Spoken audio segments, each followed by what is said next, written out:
Hi, I'm Aaron Thomas with prenups.com, and today I'm answering the question, does a prenup mean I won't get alimony? So the simple answer is no, of course not. But I'm going to go a bit further in this video. First, what is alimony?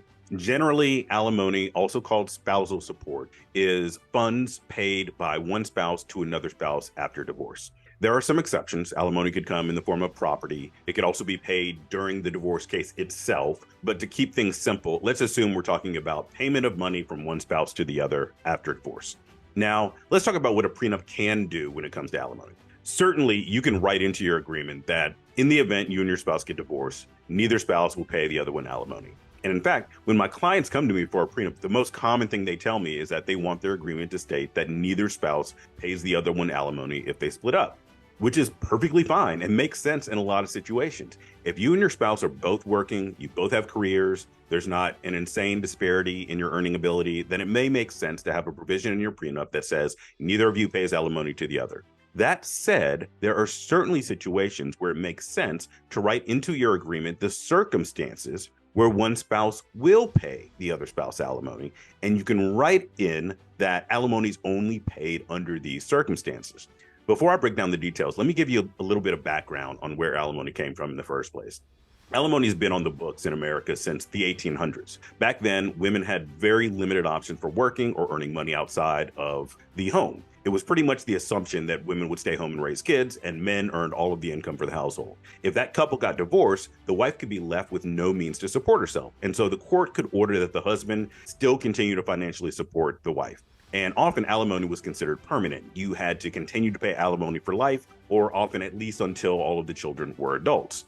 Obviously, we don't live in that world any longer. Today, alimony can be paid by the man or the woman. And it's the exception, not the rule, that alimony lasts for a lifetime.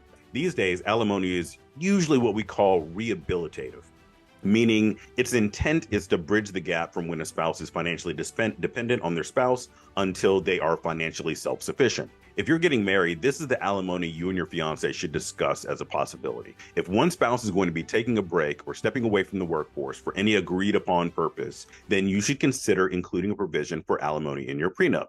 A common scenario where you might want to consider including alimony in your prenup is if one spouse is going to take time away from the workforce to care for children at home. If a divorce were to occur while one spouse is out of the workforce, that spouse might not be able to live independently from a financial perspective. It makes sense that there be some financial support until he or she is gainfully employed. And often, the longer a spouse is out of the workforce, the longer it may take to get back up to full earning potential. So couples will often include a formula in their prenup where maybe they get 1 month of alimony for every 2 months that they were out of the workforce. It doesn't just have to be for stay-at-home parents as well. It can be a situation where one spouse moves for the other spouse's job and either can't find work in the new location, or it doesn't make sense economically for the lower earning spouse to work, or maybe the couple just decides that one spouse will focus on the home and the other spouse will be the breadwinner. Maybe one spouse becomes disabled. You can write into your agreement that any of these scenarios would trigger alimony. You can make it so that the amount of alimony is either a percentage of the difference in the spouse's incomes, or it's a flat amount per month or per year. And this can actually be helpful to both spouses. The higher earning spouse knows exactly what they might be required to pay out in the event the marriage dissolves. And the lower earning spouse knows that they won't be left hanging penniless if they leave their career for the good of the marriage. This can be so helpful to avoiding a fight over this issue in the future. In most jurisdictions, like Georgia, for example, there's no formula for calculating alimony. It's totally up to the judge who decides your case. And everyone has different feelings on alimony. So you can end up in front of a judge who says, nope, you can go out there and get a job and work. No alimony is needed in this case.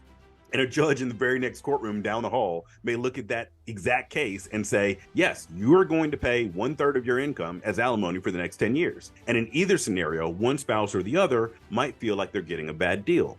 By writing alimony into your prenup, you can decide for yourself the exact circumstances under which you might pay or receive alimony, how much it will be, how long it will last, rather than leaving something like this up for chance.